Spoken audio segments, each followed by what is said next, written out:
Olá, tudo bem? Muito prazer ter vocês aqui. Espero que a gente tenha um bom plano de aula aqui, que vocês acompanhem bem, tá certo? Bem-vindas, então, a esse curso do Instituto Pachamama. É um prazer estar aqui com vocês, colaborando com o Pachamama também. Então, vamos para o nosso curso de conservação de livros e documentos. O público-alvo, profissionais de arquivos, bibliotecas, museus, acervos em geral, conservadores, restauradores, encadernadores, estudantes e público interessado, ou seja, para todo mundo que quiser aprender um pouco da área de conservação de livros e documentos, certo? Essa é a nossa primeira aula, e nós vamos começar aqui mostrando o programinha de hoje. Caracterização de suporte, evolução dos suportes da escrita, caracterização do suporte do papel contemporâneo, conceitos, legislação, tá certo? E o que tiver em azulzinho claro é o que a gente vai aprender, é o que a gente vai falar agora, tá certo? Azulzinho claro, o que a gente vai falar agora. Então, o que vocês imaginam que é isso? Vamos pensar um pouquinho? Olhem bem para a composição disso. Nós temos como elementos hidrogênio, oxigênio, e não aparece aqui o carbono nas pontas desse losango, tá? Temos um carbono aqui, aqui, aqui, aqui, aqui e aqui, tá? Pensaram? O que será que é isso? Isso é uma molécula de celulose. Essa daqui, uma molécula de celulose, tá? Uma molécula de celulose, ela também é de amido. Olha que interessante. Isso aqui é uma molécula de beta-glicose também. O que que faz ela ser celulose ou amido, tá? É a forma como ela se une, uma com uma igual dela, a posição da união, tá? Então, por que que aqui é uma molécula de celulose e vai formar o polímero da celulose? Então, é a posição em que as uniões, aqui, por exemplo, com hidrogênio, as ligações de hidrogênio, oxigênio, hidrogênio, oxigênio, aqui para cima, aqui para baixo, faz com que isso seja celulose. Se for uma posição diferente, vai ser, né, uma beta-glicose, e por aí vai. Então, isso aqui é um polímero. Polímero, o que significa? Vem do grego, poli, muitos, tá? E esse é um monômero, tá? Então, vários monômeros de glicose vão formar o polímero da celulose. Vários monômeros aqui da celulose vão formar os polímeros, o polímero da celulose, certo? Isso aqui forma, vai formar o nosso papel. Então, quem me define papel? Vamos pensar um pouquinho? Uma definição bem simples, até baseada nessa visão aqui. Pensaram? Pensa um pouquinho. Então, a gente vai ter aqui, como uma definição bastante simples, papel. Um emaranhado de fibras unidas. Como elas vão se unir? Elas se unem fisicamente, entrelaçando, tá? Pelo entrelaçamento. E quimicamente, pelo que vocês estão vendo aqui, pelas ligações de hidrogênio, certo? Tá? Então, pensem, quando vocês rasgam uma folha de papel, se vocês tiverem aqui, rasguem, se vocês tiverem, rasguem uma folha de papel e vejam como ela tem várias fibrinhas, tá? Aí, isso é interessante de vocês verem como são as fibras que são formadas por esse polímero. Lá no microscópio, a gente vai perceber as fibras. Mais para frente a gente vai ter umas imagens bastante interessantes disso. E como é que a gente chegou no papel que a gente conhece hoje? Tá? Como é que foi a transição dos suportes? Então, aqui a gente tem uma molécula representada C6H10O5, que pode ser o amido ou a beta-glicose, como eu falei antes, tá? E C6H10O5N é a celulose. N, porque isso vai ser um número bastante grande, certo?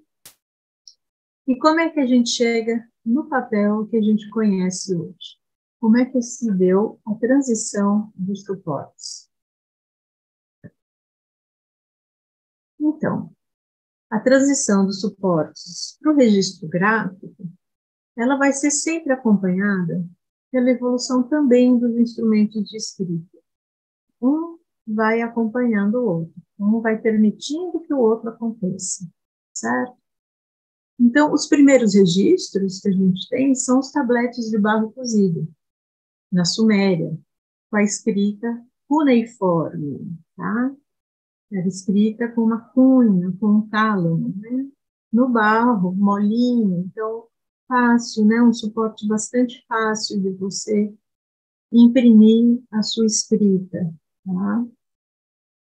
Então, de barro, depois do barro cozido, e o grande problema é a fragilidade, né?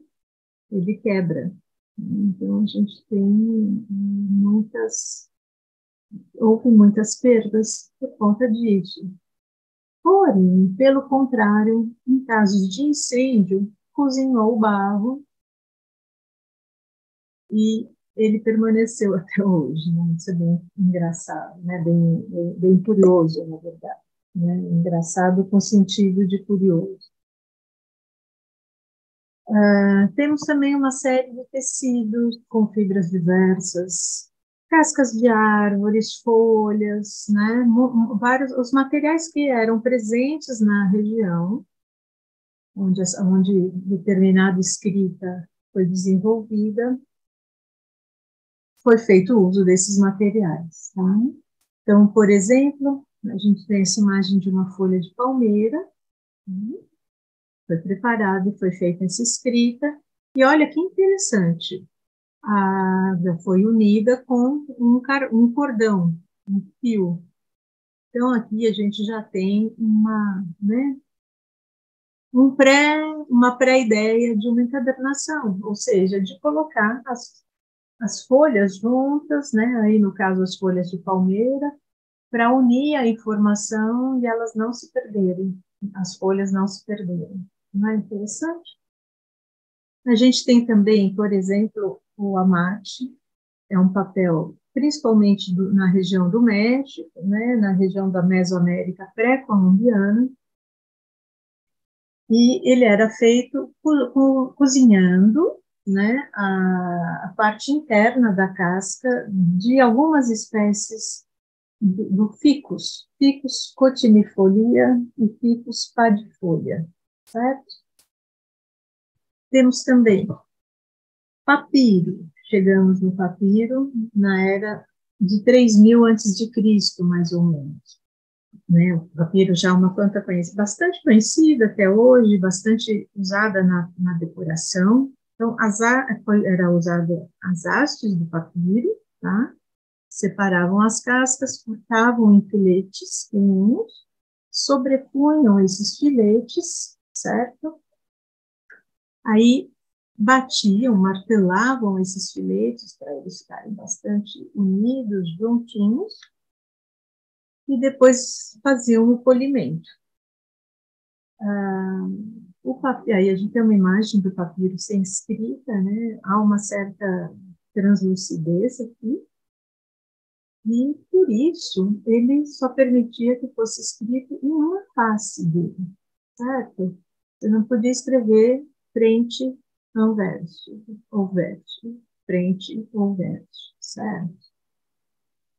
E também ele não podia dobrar, também uma questão que dificulta um pouquinho alguns usos. E ele vai coexistir com o pergaminho e com o papel até o século X, certo? E conforme a região, vai existir um ou vai existir outro e outro.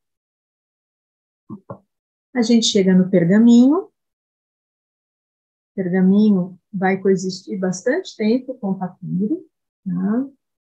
Há muitas teorias de como ele surgiu, e a maior referência, né, o que se considera mais fortemente agora, é a teoria de que ele surgiu por conta de uma divergência entre a Pérsia e entre o Egito, tá?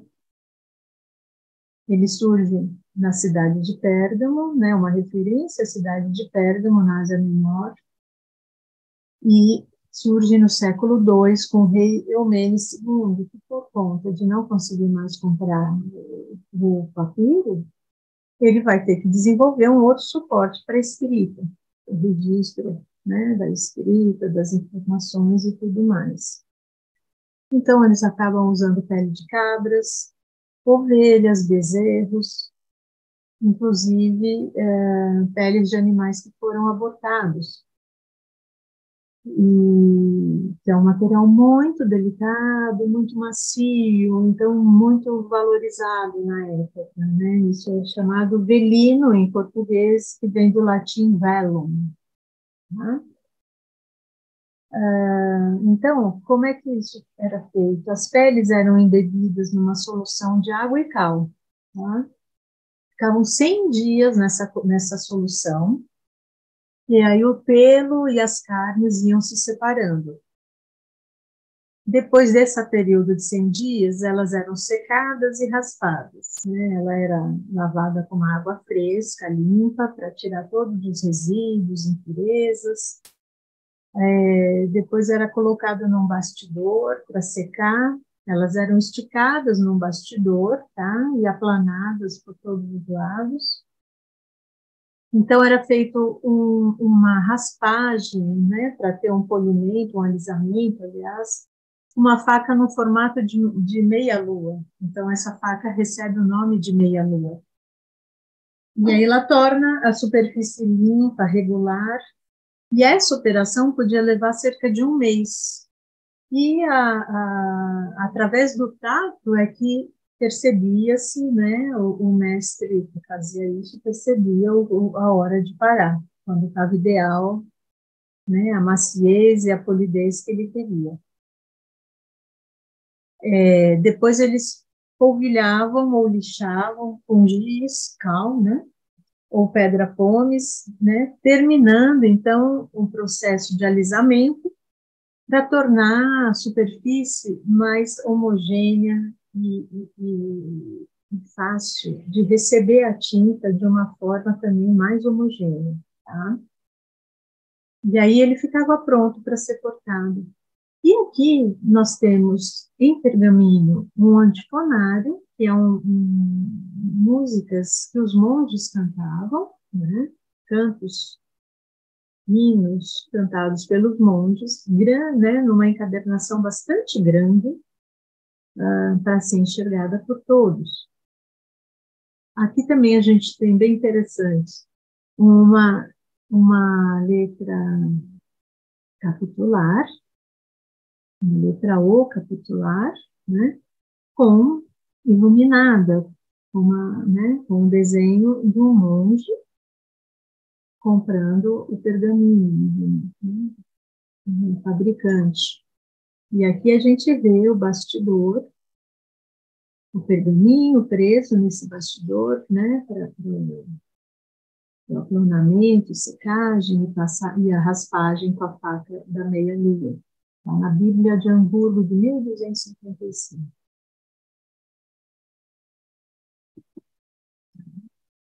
E nós temos aqui o papel, e conhecido também da gente agora é a nossa superfície de escrita, né? E começa a surgir, nós vamos ver agora a história toda do surgimento do papel. Essa primeira imagem ao lado esquerdo é um papel é um papel japonês. Vocês veem, é translúcido, dá para perceber as fibras dele. É um papel bastante forte e translúcido, e por isso bastante usado na área de conservação restauro, né? Olha, vejam aqui as fibras, dá para ver bem, tá? E aqui um papel de prata da Bíblia de Gutenberg, que está na British Library, tá? Impresso, a primeira impressão que a gente conhece. Bom, vamos lá. Como o papel surge com uma estrutura similar à que a gente tem hoje? A gente tem várias hipóteses, tá? A mais conhecida, a mais repetida, falada, é que é uma invenção do Tsai-Lung. Depois, mais para frente, a gente vai falar do Tsai-Lung. Em 105 depois de Cristo, ele cria o papel. Tá? Ele era um oficial da corte imperial chinesa da dinastia Han, de 202 a.C. a 220 depois de Cristo, uma dinastia bastante longa, né? Também temos como uma invenção de Mun Jian. Desculpem, eu não sei se eu estou falando com de forma correta os nomes chineses. Também um general do imperador Qin Shi Huangdi, de 220 a.C. Também há teorias de que ele foi desenvolvido sob o império de Qin em 177 a.C., pela trituração do bambu, ou seja, né, bem antes do que a gente tem visto como sendo do Tsai-Lung, em 105 depois de Cristo. Tá? Então, na verdade, a gente tem como resultado de um desenvolvimento evolutivo vários usos, vários indivíduos, várias matérias-primas presentes nas regiões, né? E aí acaba sendo, a gente culmina com o desenvolvimento feito pelo Tsai-Lung, um papel mais próximo ao que a gente conhece hoje. Então, esta seria uma imagem de Tsai-Lung. E aqui uma imagem de antigas amostras arqueológicas de um papel encontrado na China. Esse slide é uma cortesia da professora Glória Mota, conhecida como Gulli também.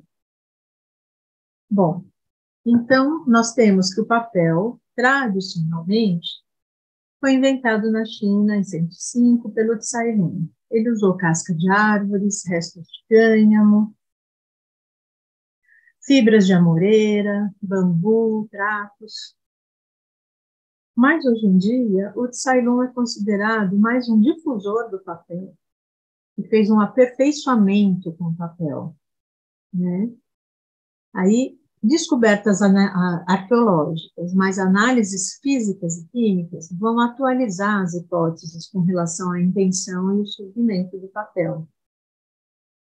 São encontrados, então, fragmentos de papéis antigos nas ruínas de Dunhuang, na China, e que são aparentemente feitos entre 140 a.C. a 86 e 86 a.C., perdão. Em 1933, um arqueólogo chinês, Hun Wenqi, numa fortaleza próxima ao Lago Perdido, encontra um fragmento de papel de tamanho de 4 por 10 centímetros, né, com fibra semelhante ao linho. Né? E encontra isso junto com tábuas de madeira datadas de 49 e de 8 antes de Cristo. Então, já em 33 a gente já se sabia que o papel era bem mais antigo do que o tradicionalmente devotado a Ceylon. Tá?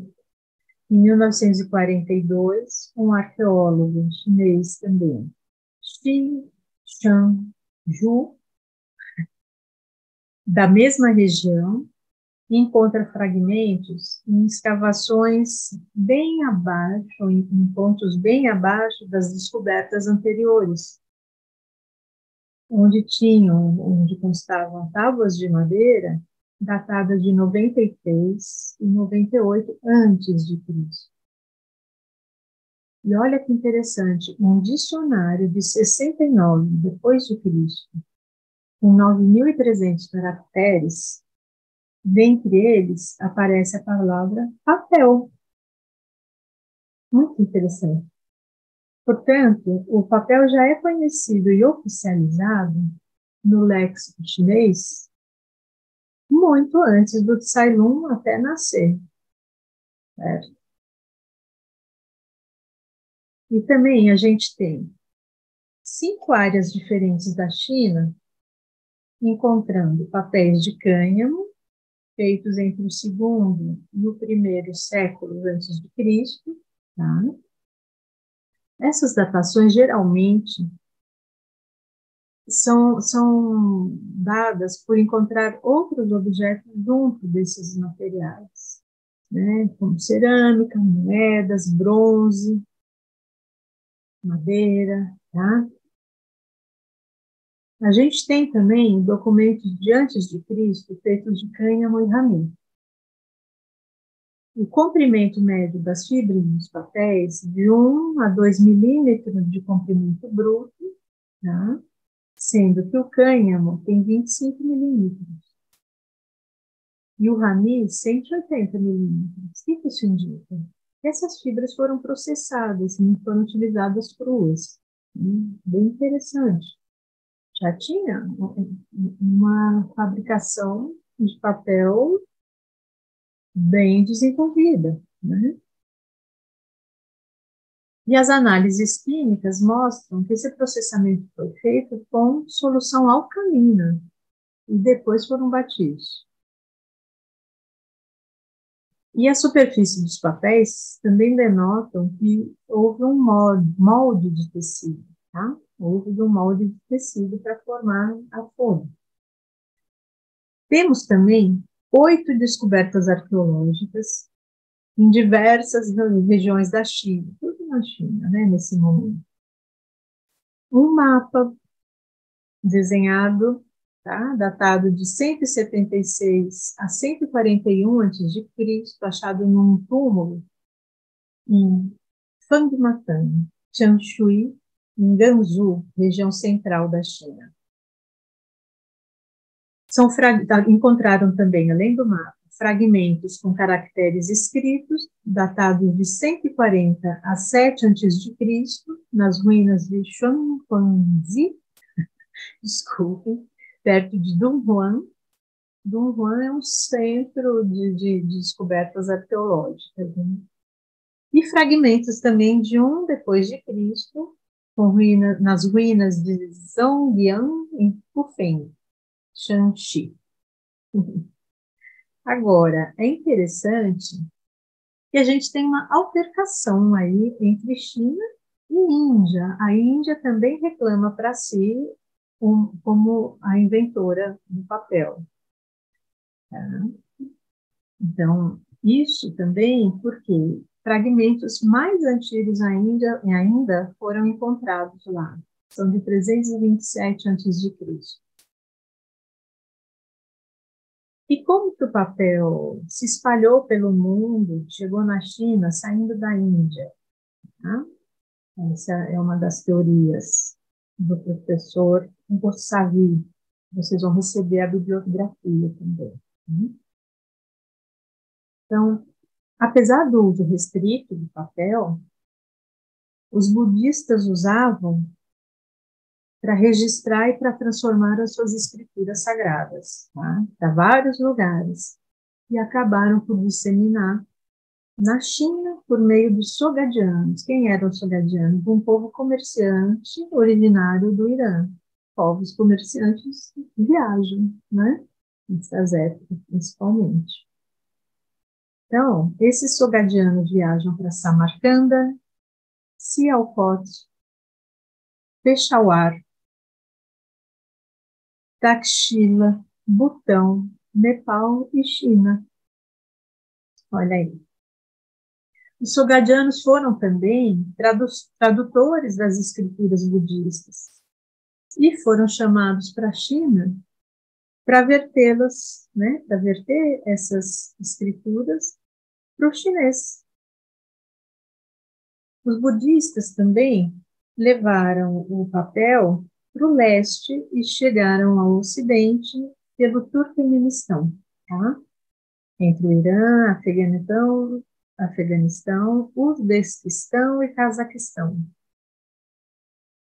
E aí a técnica papeleira foi se desenvolvendo nessas regiões e retornou para a Índia só no século X, com os muçulmanos. Então, fez uma volta bastante grande.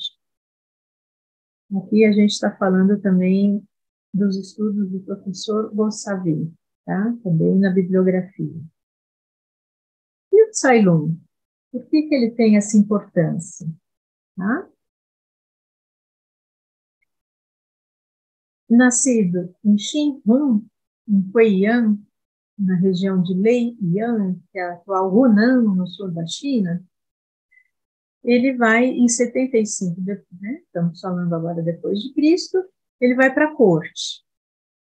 E ele vai tendo promoções até se tornar chefe do departamento de ministérios do Império, do imperador Ho.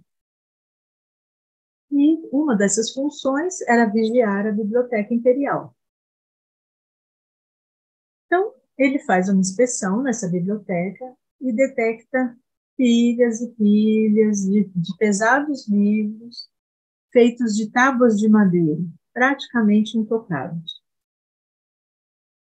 Então, o imperador vai ordenar a arrumação destes volumes, porque, sendo papéis, pilhas e pilhas de papéis feitos de tábua de madeira, pesados, era um trabalho árduo, fisicamente lento, pesado, né? Então, Tsailun começa a refletir sobre a necessidade de um material mais leve e prático, né? Fácil de transportar, fácil de você ter, ler e tudo mais, consultar. Então, ele percebe que qualquer material que pudesse ser picado e desfibrado poderia ser empregado como um suporte de escrita, certo? Ou seja, um papel. E isso também no lugar da escrita em seda, na região de Chou, ou nas tábuas de bambu, que também eram usados na época, né? Então, ele vai fazendo uma série de experimentos e começa a usar casca de árvores, a moreira, então, tá aí a raiz da moreira também, né, como matéria-prima do papel que a gente conhece hoje como papel japonês, né, a moreira Drossenetia papyrifera, tá? Ela já traz um nome científico, a função dela, né? Redes de pesca, couso, que também é uma matéria-prima bastante usada até hoje para a fabricação de papel, cânhamo, seda, fibra de bambu, trapos, tá? Então, ele vai fazendo uma boa mistura. E ele apresenta o papel, essa mistura que ele inventou, para o imperador em 105 depois de Cristo. Então, está aí o porquê da maioria das teorias falarem que o Tsailun é o inventor do papel em 105 depois de Cristo. O que acontece com o Tsailun? Né?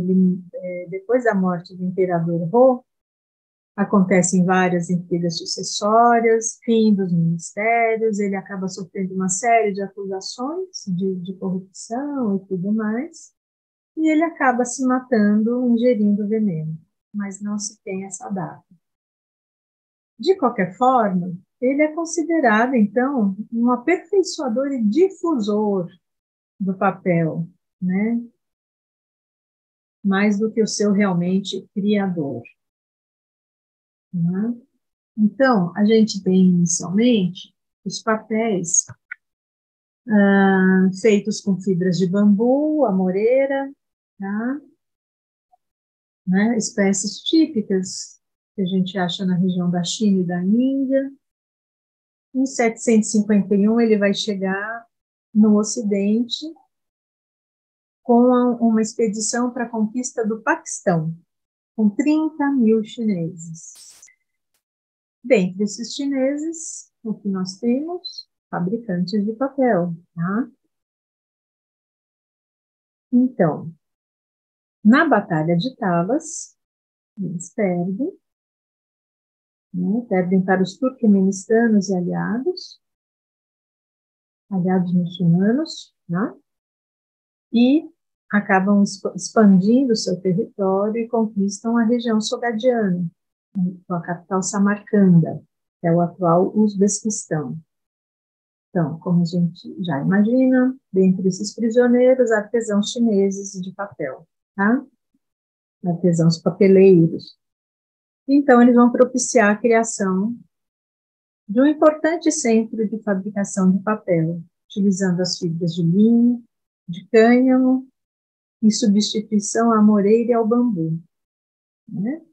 Usando sempre a matéria-prima que existe na região. Em 794, o papel vai chegar em Bagdá, devido ao comércio, e sempre através da Rota do Papel, acompanhando a Rota da Seda. A Rota da Seda existe até hoje, né, como uma rota importante de comércio.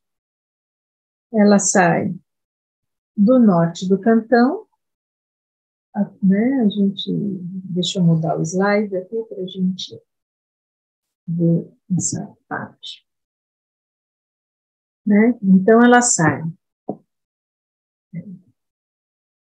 do norte do Cantão, aqui está o Cantão, né? Atravessa o deserto de Gobi, Taklamakan, vem, chega em Samarcanda, em 751, chega em Bagdá em 794, vai para Damasco, Hama, e de Damasco ela chega no Cairo, no Egito, no ano 1000, também por outro caminho por aqui também. Né? Então, chega no norte da África e faz dois caminhos. Vai até, passa por todo, né, o norte da África. Aí a gente tem a introdução do algodão no norte da África, né? Chega até o Marrocos, em Fez, em 1010, e aí chega em Xátiva, na Espanha, na segunda metade do século XI, 1144. E do Cairo ela chega também em Fabriano, na atual Itália, em 1276. E é interessante também que ela vem, olha, daqui da região de Dunhuang, olha, a famosa Dunhuang, cheia dos artefatos arqueológicos. Ela vem para a Coreia em 600, tá? E chega no Japão 10 anos depois, em 610, certo? Toda essa região aqui é dos povos nômades da Ásia Central. Então, também a gente vai ter um papel passeando por uma série de lugares, né? Por uma série de regiões, e se instalando principalmente nessas que a gente comentou, né? Samarcanda, Bagdá, de Damasco, então, Cairo, Fez, Xátiva, Fabrina. Então, a gente tem os filminhos aqui sobre as técnicas de fabricação de papel, depois vocês vão receber, tá? Então, a gente tem um exemplo da técnica milenar, né, do papel japonês feito, né, como era feito desde sempre, né, desde os primórdios, e depois o papel de cravo. Os vídeos estão em inglês, o outro em francês, mas as imagens falam por si só e, de alguma forma ou outra, eu vou também traduzindo, tá? Washi, o nome do papel japonês.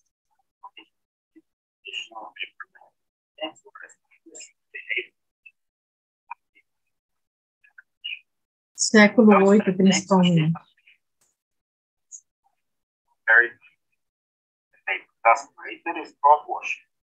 It attracts people and the crowd. Today, the traditional techniques of washi are handed down in Hamada City, Shimane Prefecture, Os lugares hoje em dia. Prefecture, and in Ogawa Town, Higashichijibu Village, Saitama Prefecture, and the product is known as Sekishubanshi, Konminoshi, and Otakawashi, respectively. Então, preparação da matéria-prima. A planta de couve, que é uma parente do moreira.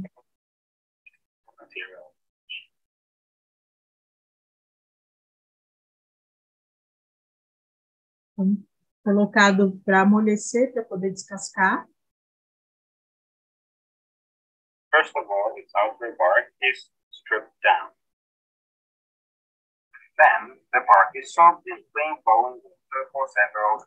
Lavagem por vários dias, em água limpa e corrente. Afterwards, the bark is boiled until it is. Aí, para o amaciamento do couve, né, fervido. Aí, remoção das impurezas.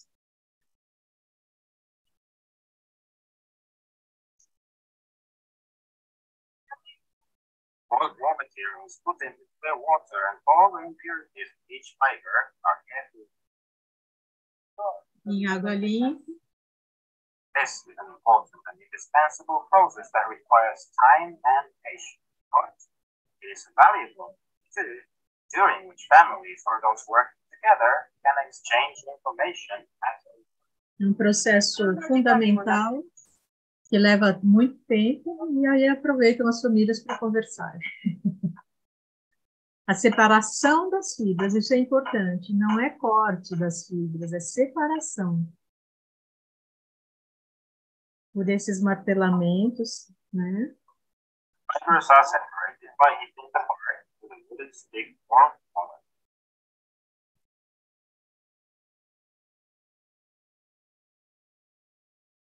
Tem tudo um ritmo certo, um material certinho, né? O martelo certo.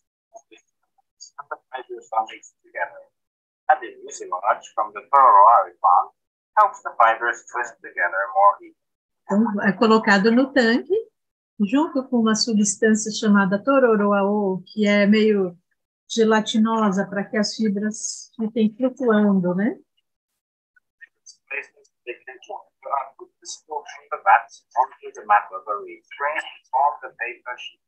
E aí você tira o papel nesse molde, ele é feito de bambu, tiras finíssimas de bambu, feito manualmente também. E você vai colocando uma folha em cima da outra, né? Aí você põe na prensa para tirar a água, né?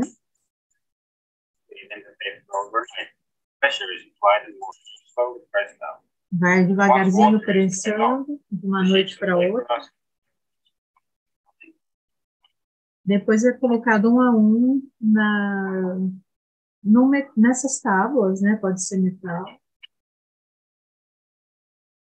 Muitas vezes esse metal é aquecido também.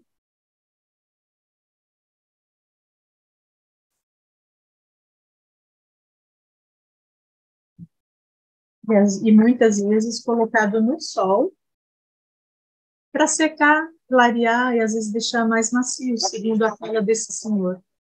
E vento. É macio e natural.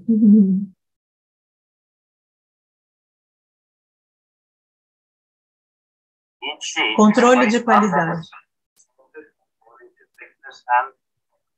Controle de qualidade, eliminando os imperfeitos.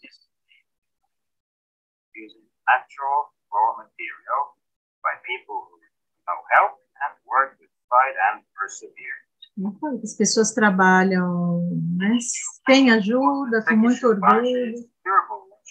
made with the method called Nagashizuki, using the locally grown plants. Our washing technique has been safeguarded thanks to our ancestors. We will pass it on further to the best of our abilities. We will continue training our successors.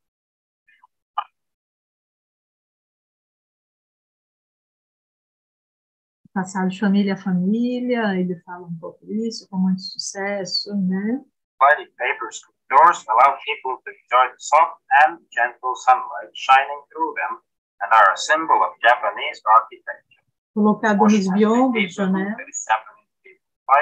Since ancient times. É típico, permite, desde os tempos antigos, que entre a luz. The paper technique led to the origins of each washing making region and has been central to local people's sense of identity. Tem muitos usos, né? E one good example is Minocity that produces and transmits on Inoshi. É uma questão de identidade cultural, né? Lá os papeleiros são tomados. Minocity developed along the Nagara River, a village at the upriver area, where many people were involved in washing making. The town where people transported forests together. Since the 17th century, there has been much business activity centering on washi in this region. As the city has developed, the trading of washi has expanded beyond Japan and to the world. Na região Mino, era o prefeito. Is also based on the name of the traditional washi from Minoshi. Que é muito comércio na região. Tudo feito de papel. As luminárias, né? Então, o Festival da Luz. Né? Todas feitas com washi. Regional symbol while enjoying the view of the town and the soft white lampshades made by washing. Traditional washing making techniques are our pride on and an integral part of the region's identity. É uma questão cultural importante da identidade. Então, os alunos vão aos museus fazer. Então, usam washi de várias formas, cerimônias, festivais, arte e tudo mais.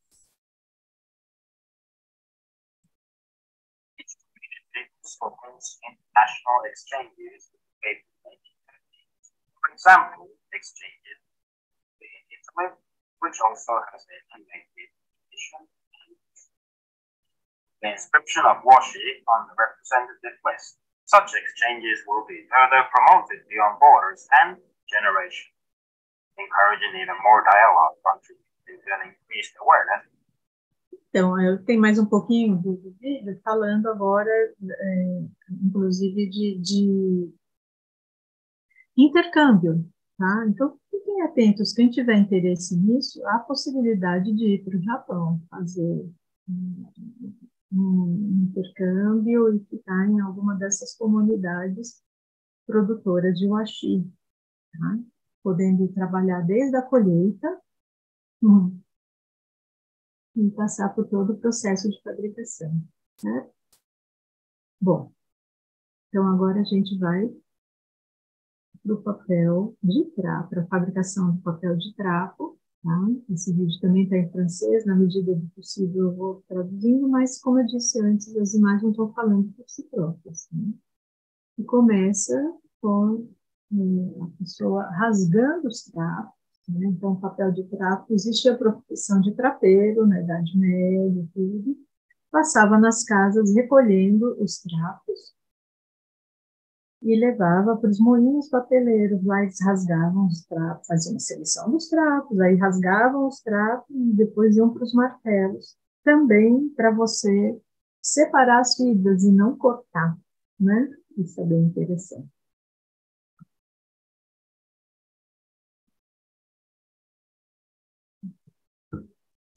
Le 2 au milieu de ces coupons. Oui, parce que les fabricants du papier, à partir des chiffons.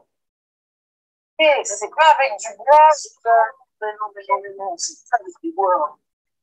Papier, avant, se fabriquait à partir de chiffons de bois, ce qui est récent, ça a à peine 200 ans. D'accord? Donc là, tu as la chance d'être dans un des derniers endroits en France où on fabrique du papier pur chiffon. Então, aí as engrenagens movidas pela roda d'água. Voyez, depuis le XIe siècle, c'est toujours l'eau de l'air inlassablement active la mécanique de ces Desde o século XII. Aqui. Donc, l'horloger, Os martelos. le fonctionnement de la pile à baguette est actionné, bien sûr, par la roue du moulin. Elle entraîne l'arbre à câble. A roda d'água faz girar e faz os martelos baterem nessa papinha, vamos dizer assim, de água e trava. A música do moinho papeleiro.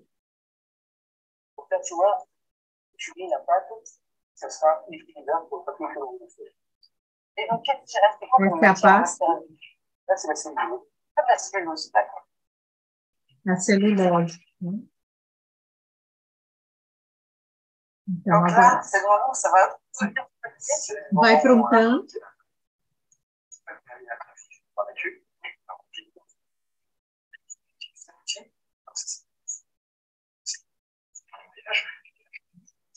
Bastidor.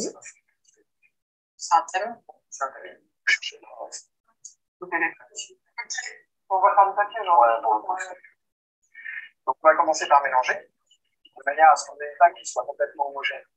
Est-ce que tu as mis des petits morceaux d'herbe aussi dans ta place? Oui, c'est en fait ce qu'on appelle du papier à infusion. Ça va simplement servir à les décorer. Celui-là, c'est celui qui va te céder. Ah, c'est une sorte de famille de structures qui permettent de pérenniser la public. D'accord? Et ben, t'as qu'à faire ta feuille en avant. Ok. Je suis bien? Oui. Je vais? Qui, hein? C'est hyper lourd. Pesado. Quel moment on va Quando eu posso depositar, mais tarde. Tu peux faire une pause. Je vais mettre un petit feu. Je tienne. E vira sobre, né, os filtros. Tira o excesso de umidade pelo verso.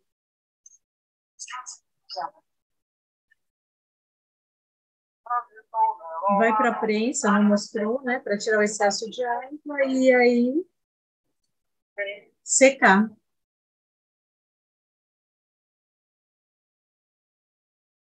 Na parte superior dos moinhos papeleiros, geralmente, você tinha os varais para secar os papéis, como a gente está vendo na imagem, e eles tinham janelas em volta. Aí, conforme a hora do dia, você ia abrindo e fechando janelas para ter um melhor fluxo. Vamos lá, vou para os slides de novo. Então, terminamos aqui a evolução dos suportes para a escrita e vamos já para o nosso papel contemporâneo, vendo que forma ele é feito, como ele é feito, né? Caracterização do suporte. Papel contemporâneo. Então, temos aí uma imagem, né? Um desenho, de como seria a visão de uma fibra, as várias etapas de uma fibra de celulose. Então, olhem bem, né, o que nós temos. Então, a partir do monômero de glicose, de celulose, a gente tem várias moléculas, né, formando o polímero. Então, aqui, vamos chamar de fio de polímero, né, vai formar uma microfibrila. Então, vários desses fios vão formar toda uma fibra. Tá? Você perceba o seguinte, é importante. Percebe que essa parte é mais regular, retinha, então essa região a gente chama de região cristalina, tá? E aqui, onde está mais bagunçadinho, é uma região que a gente chama de amorfa. Mais para frente eu vou mostrar, vou falar o que acontece nessas regiões. E a gente sabe que a árvore, a madeira, né, o que existe formado por celulose, existem outros componentes, como as polioses, conhecidas também como hemicelulose, tá? Então, a celulose é o principal constituinte da madeira, tá? A gente vê aqui a conformação das ligações moleculares, perdão, e ela é chamada de estrutura em cadeira. Depois, mais para frente, no próximo slide, a gente vai ver isso, tá? O que reduz a sua flexibilidade, tá? E as polioses, percebe esse vermelhinho, né? Elas também são responsáveis pela ligação das fibras umas com as outras, né? E elas também conferem ao papel formado, tá, propriedades como resistência mecânica, né, resistência à tração, rompimento, tá, e também ganho de rendimento no processo de extração. Essa é uma imagem, acho que bem interessante para entender o que é uma molécula de celulose, o que é um polímero de celulose e as partes que o constituem, tá? Então, vamos lá. Aqui a gente tem a composição da madeira. A gente tem, tá? Madeira aqui.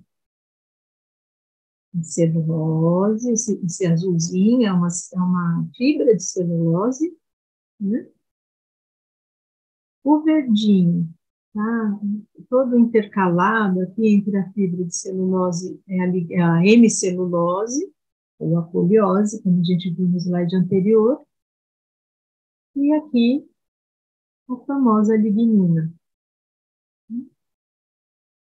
Então, a madeira, principalmente é formada por celulose, lignina, hemicelulose, mas também tem outros constituintes.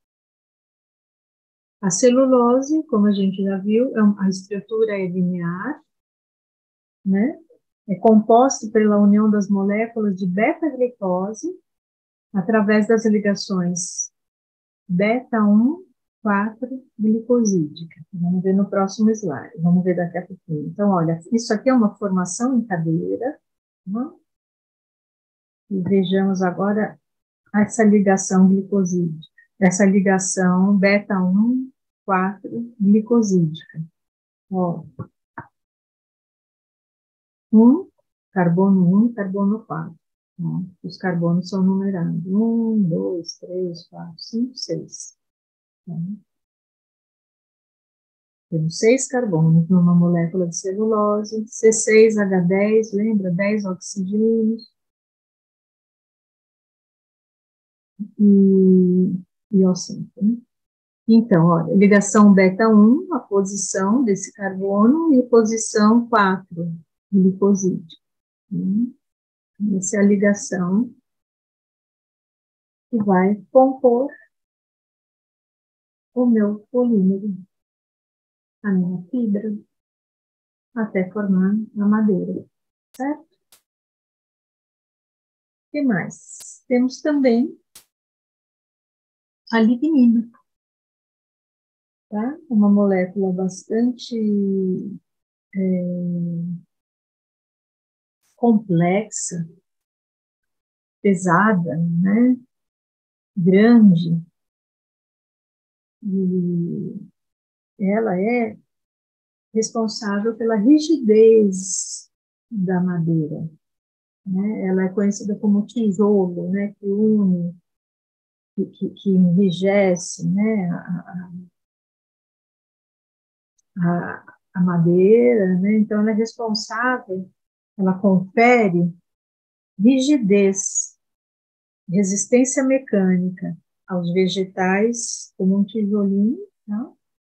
Um tijolo faz o outro, e também proteção contra micro-organismos. Olha que legal, né? Ela faz realmente uma barreira contra os micro-organismos.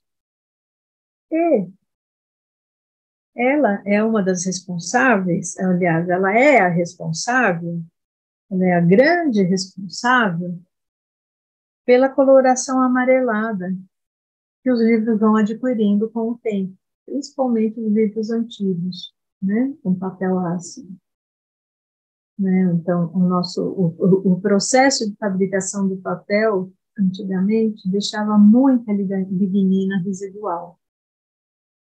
Aí ela vai se degradando, assim como todos os outros compostos orgânicos que estão presentes. Aí você tem a ativação dos grupos cromóforos, ou seja, cromóforos que dão cor, tá? Então, aí acontece o amarelecimento ou escurecimento da nossa folha de papel. Geram-se também compostos orgânicos voláteis, ou seja, que evaporam, tá? Um deles, benzaldeído. O que ele provoca? O cheiro de amêndoa. E a vanilina. O que vocês estão pensando? Realmente é a baunilha, tá? Por isso, esses papéis antigos, se vocês perceberem, eles têm um cheiro adocicado, tá? E também a glicose, né, da celulose, né, cada polímero que também é a glicose. Por isso, quando o papel queima, você sente um cheiro meio adocicado, açucarado. Tá? Então, quando a madeira vai para um tratamento para se tornar papel, ela sofre um pré-tratamento, tá? Que vai remover os outros constituintes, né? A hemicelulose, quebrar a lignina, né? Tentar dissolver um pouco que seja da lignina para você chegar na celulose e tentar individualizar as fibras, tá?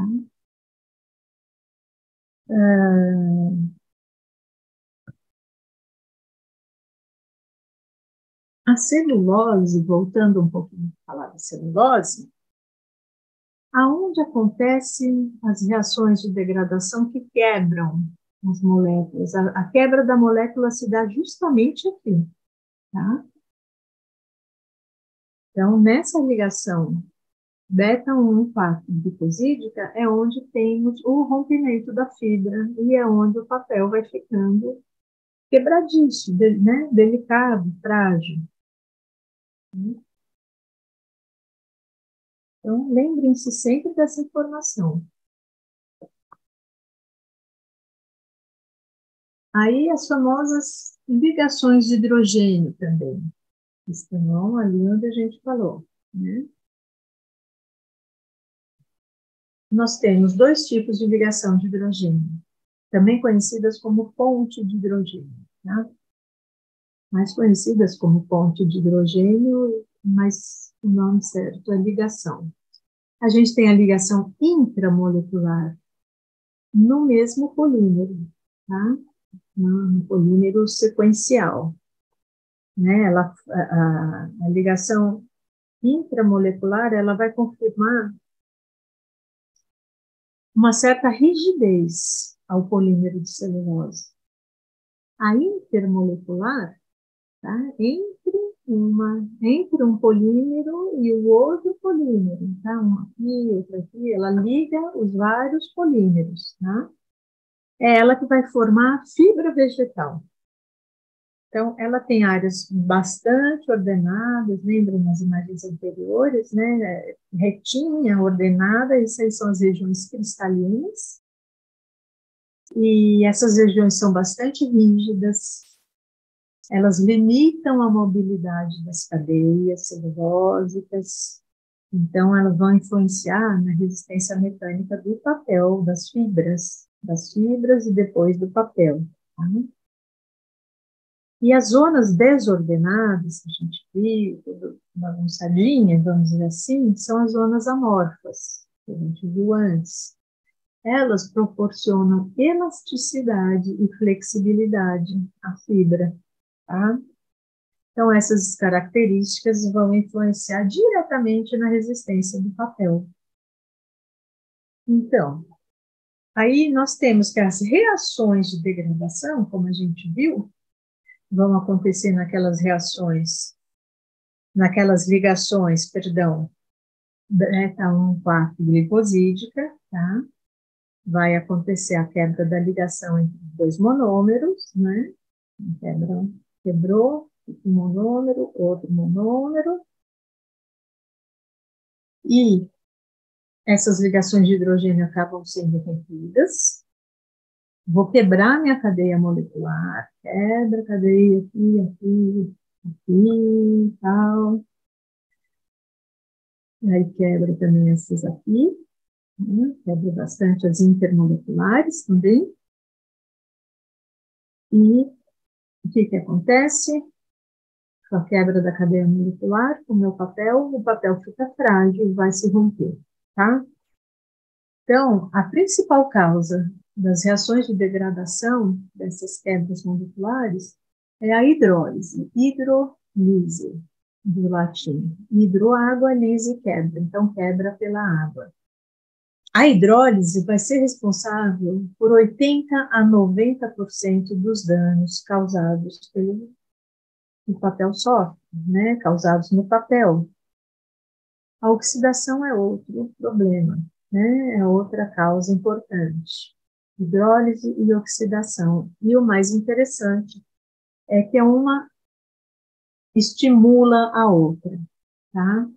Então, é um problema que a gente tem que estar sempre lidando, pensando na conservação do papel. Bom, com relação à pasta celulósica agora, a gente está fazendo um panorama bastante rápido, bastante básico, né, de como o papel é feito, das questões ligadas à celulose, das questões ligadas à pasta celulose, né, para depois chegar no papel. Tá. Com relação às fibras, matérias-primas, que vão dar origem aos nossos papéis, anteriormente às nossas pastas celulosas. Bom, há formas de classificar as fibras vegetais, quanto ao comprimento, quanto à sua origem. Né? Então, as matérias-primas fibrosas, que são os vegetais, e as matérias-primas não fibrosas, são as não vegetais, que são produtos químicos e aditivos, como cargas, adesivos, corantes, que são sempre utilizados para conferir determinadas características para o nosso papel, para a nossa massa anteriormente ao papel. E isso vai ser usado dependendo do uso final desse papel. Para que eu quero o meu papel? Ou então, para facilitar o processamento, como anti-espumante, né? Papel em várias partes da sua produção, ele está em tanques com água, em gira e tal, então pode formar espuma, a espuma vai atrapalhar a formação do meu papel, né? Ou vai atrapalhar que a minha fibra receba os produtos na região onde tem espuma, né? Então, a gente tem que pensar nas nossas matérias-primas enquanto fibrosas, que são os vegetais, e as não fibrosas. Tá? As fibras curtas, né? Classificação quanto ao comprimento. As fibras curtas têm de 0,5 a 2 milímetros, as fibras longas de 3 a 7 milímetros. As fibras longas conferem resistência mecânica ao papel, né? Um papel mais forte. Já visto o papel japonês, de fibras longas. Tá? As curtas O que acontece? Quando você está fazendo papel, as fibras curtas, elas vão se posicionar, vão se colocar onde tiver um espacinho entre as fibras longas. Elas vão preencher esses espaços. Então, ela vai permitir uma homogeneidade na formação do papel, tá? Isso ajuda a ter uma melhor impressão na hora da escrita ou da impressão gráfica, né? O papel fica mais liso, mais homogêneo. Né? Temos também, conforme a classificação das fibras, temos também conforme a origem, que pode ser madeira ou vegetais não madeira. Tá? Quem são os vegetais? Quais são os vegetais não madeira? Canha, molinho, algodão. E conforme a classificação da pasta celulose, né? Já falamos das fibras, que foram matéria-prima para fazer nossa pasta celulose, que a pasta celulose que vai fazer o papel. Classificação das pastas celuloses. Processos químicos, tá? Forma pasta química. Geralmente, os papéis para imprimir e escrever, esses que a gente usa, né? Papel para impressora, né? Papel de caderno, papel de blocos, né? Eles têm a remoção, né? Um processo químico usado para remoção de grande parte da lignina. Tá? Então, isso confere ao papel maior resistência, maior durabilidade. O processo mecânico, a gente chama de pasta mecânica, é o papel jornal, por exemplo. Tá? É um processo em que você tem um aproveitamento quase 100% da madeira, né? Então, o papel mantém a sua lignina. Né? A pasta celulósica vai conter muita lignina no papel jornal. Né? Então, é aquele papel frágil que rasga, né? Feito para durar um dia. E quanto à cor do papel, né? As fibras podem ser não branqueadas, como é exemplo de muitos papéis jornais, principalmente os antigos, e as pastas branqueadas, que foram submetidas a um processo de branqueamento. Nós temos também, com relação ao processo de obtenção das pastas, o processo que é uma mistura do processo químico com o processo mecânico, processo químico-mecânico, tá? Uma pasta sem fio. O processo químico, olha que bonito, como bonitas essas imagens, né? Essas imagens são relacionadas ao processo químico e essa aqui ao processo mecânico. Né? Aqui a gente vê a fibra individualizada, S2 é a parede, a gente tem parede S1 e S2. Essa S2 já sendo removida, mas com dano, né? Né? Vocês veem essas fibrículas, vamos chamar assim, né? Meio amassadas, assim, meio judiadas, né? E aqui, o resultado do processo químico. Essas imagens são muito bonitas. Olha as paredes celulares se descolando, né? E, por exemplo, se descolando na polpação, que é um dos processos. Né? Então, você não percebe muitos danos na fibra, né? Ela só está se descolando, né? Se individualizando. E aqui as fibras já num processo ainda de cozimento do cavaco, né? A madeira ela é cortada em pedaços menores, chamados cavacos, né? Eles são fervidos e passam por uma série de procedimentos. E olha que bonito também, né? Percebe cada fibrinha se soltando daquele feixe todo unido de fibra. né? Tem essa foto também bastante interessante, microscópio, né? Aqui está o aumento, né? Então, a gente vê a vista superior do papel e a vista lateral, tá? E são papéis de acácia, eucalipto e pinhos. Essa aqui é a acácia, vista superior, né? Dá para ver todo o emaranhamento das fibras. Então, aqui lembra da definição de papel, né? Fisicamente, por emaranhamento, né? E quimicamente, pelas ligações. Então, olha a visão lateral, também a formação das fibras, né? Como elas estão dispostas, compostas. Eucalipto, que é uma fibra considerada curta, certo? A outra imagem do eucalipto. O eucalipto tem a fibra curta, né? E ele tem um componente bastante característico, esse aqui, chama elemento de vaso. Tá? Vejamos também aqui o corte lateral, muito diferente da acácia, muito diferente do pinus aqui embaixo.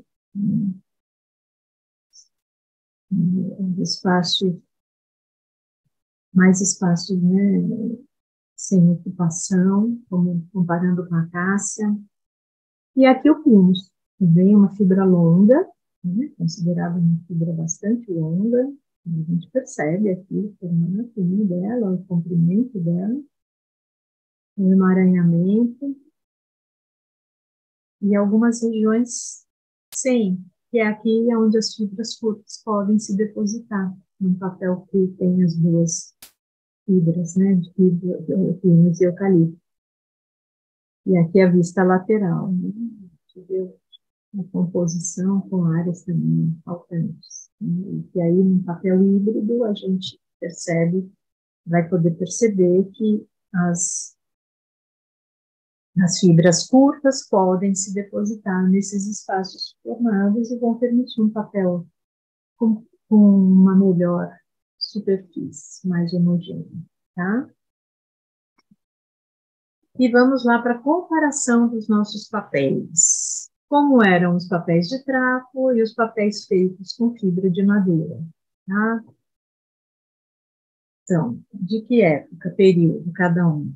Papel de trapo do século XVIII até finais do XIX, e o de madeira já começa a partir do XIX, até os nossos dias. As fibras principais que eram usadas no de trapo era o cânhamo, o linho e o algodão, conhecido também como linho. Tá? Para ter uma ideia, o comprimento do algodão é de 12 a 33 milímetros, o comprimento da fibra. O pinus, que é considerado uma fibra longa, tem de 1,55 a 4,68 milímetros. O algodão 12 a 33, longuíssima, né?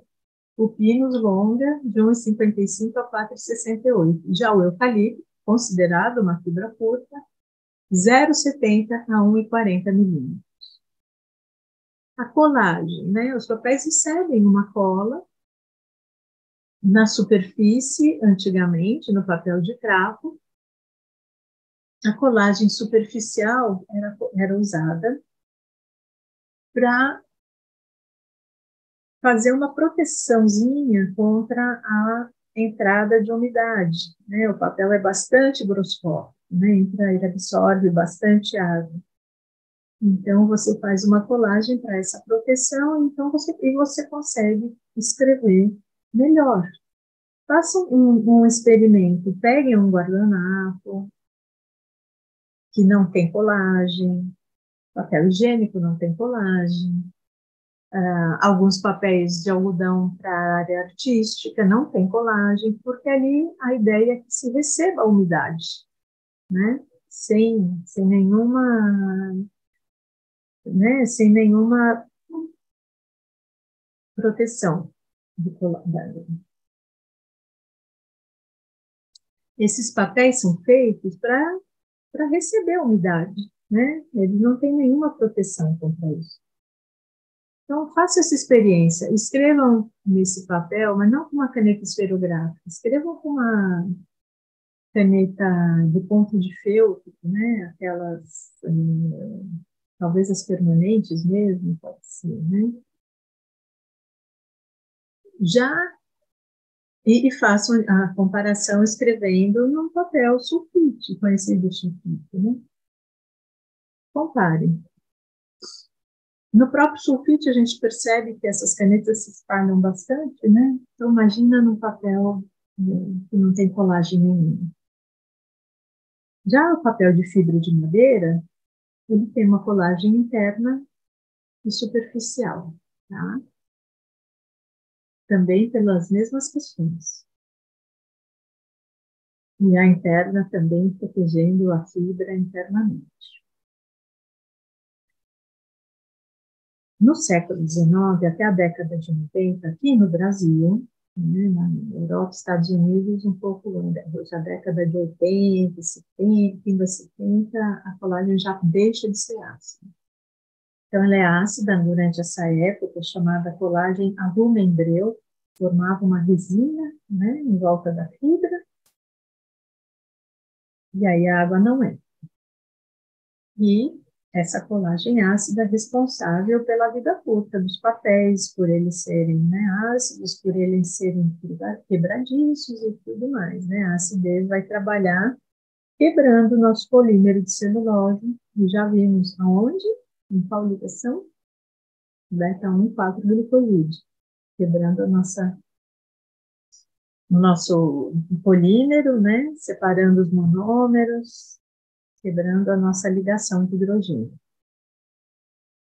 Depois da década de 90 até hoje, no Brasil, né, a colagem passa a ser alcalina, né? Então passa a ser de amido, carbonato de cálcio, e ambas são insolúveis em água.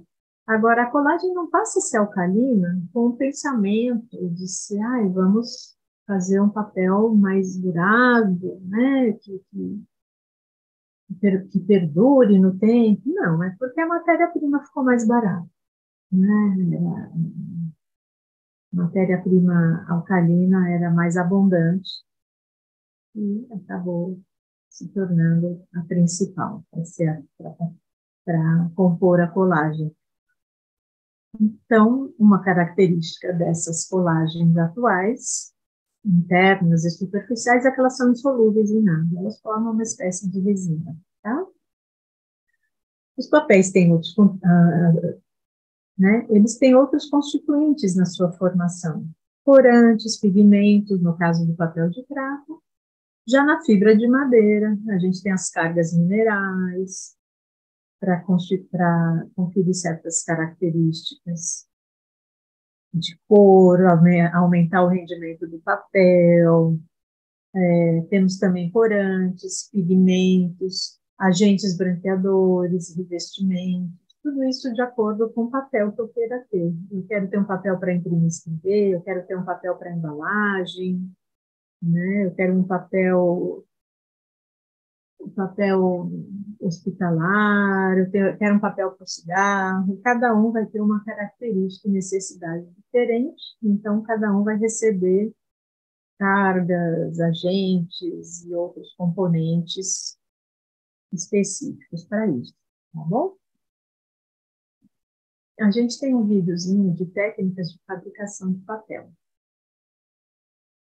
O primeiro mostra bem, né, uma animação mostrando sobre a celulose, e o segundo sobre celulose e papel.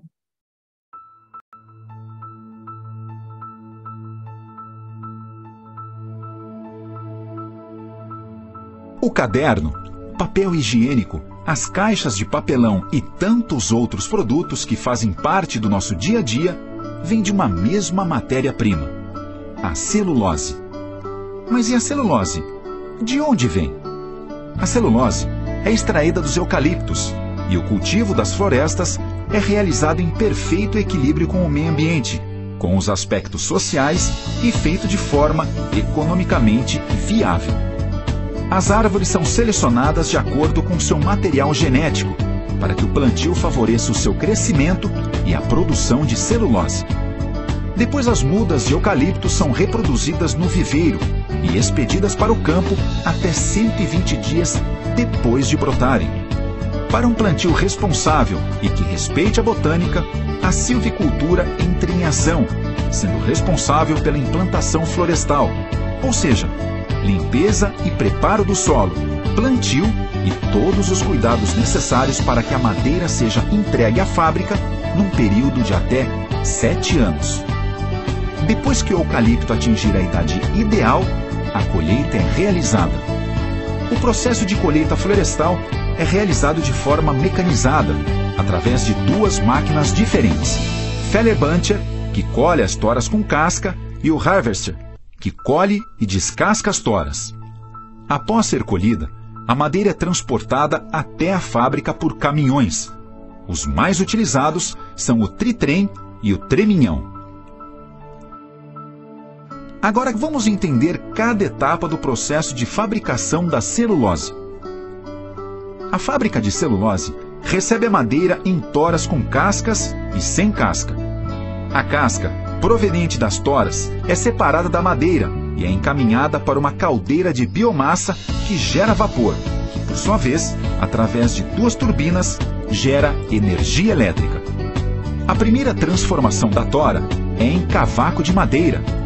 Depois da madeira ser transformada em cavaco, ela passará pelo cozimento realizado no digestor de cavacos. Nesse processo, é acrescentado o licor de cozimento, que tem por objetivo individualizar as fibras de celulose, dissolvendo a lignina. Ao final do cozimento, as fibras de celulose são encaminhadas para os processos de pré-deslignificação e branqueamento, enquanto o licor resultante, chamado de licor negro, que contém lignina dissolvida, é encaminhado para o processo de recuperação química. Vale ressaltar que o licor negro é enviado para o processo de recuperação química e queimado em uma caldeira que permite gerar vapor e energia elétrica suficientes para tornar a unidade autossuficiente em energia, além de fornecer energia para as outras indústrias próximas e ainda vender energia para a rede nacional, suficientes para abastecer uma cidade de 96 mil habitantes. 99% do licor retorna ao processo de cozimento. Depois de passar pelo cozimento, a polpa vai para a depuração, para o pré-branqueamento e branqueamento. No branqueamento, utilizamos produtos químicos para o seu alvejamento. Os químicos atuam na estrutura molecular da lignina, modificando e descolorindo a polpa. Todos os produtos químicos utilizados são de alta eficiência e ambientalmente corretos. Através do processo ECF, Elemental Chlorine Free, livre de cloro elementar, o processo ocorre com uma sequência de reatores e lavadores que utilizam água em contracorrente, proporcionando um consumo inteligente de água, seguindo os melhores padrões mundiais de operação. Depois de descolorido, o material segue para a secagem e para o enfardamento. A depuração de massa branca é dividida em 5 estágios, onde as impurezas que acompanham a fibra são separadas da polpa de celulose. A polpa de celulose é transportada com uma grande quantidade de água e na mesa de formação, esta água começa a ser removida junto com a formação da folha. Após ser formada, a folha passa por uma seção de prensas, dando continuidade na remoção de água. Em seguida, passa pelo secador, que no contato com o ar quente, remove a água da folha deixando-a com 10% de umidade na saída para a cortadeira. Na cortadeira, a folha é cortada em fardos de celulose e segue para as linhas de embalagens. A seção de embalagem é composta de 3 linhas, na qual os fardos são prensados e embalados com a própria celulose.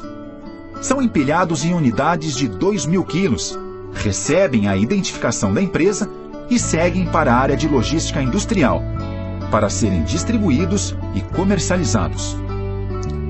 E por fim, nossa celulose é certificada de acordo com as cadeias de custódia, que garantem que a matéria-prima é produzida de maneira sustentável.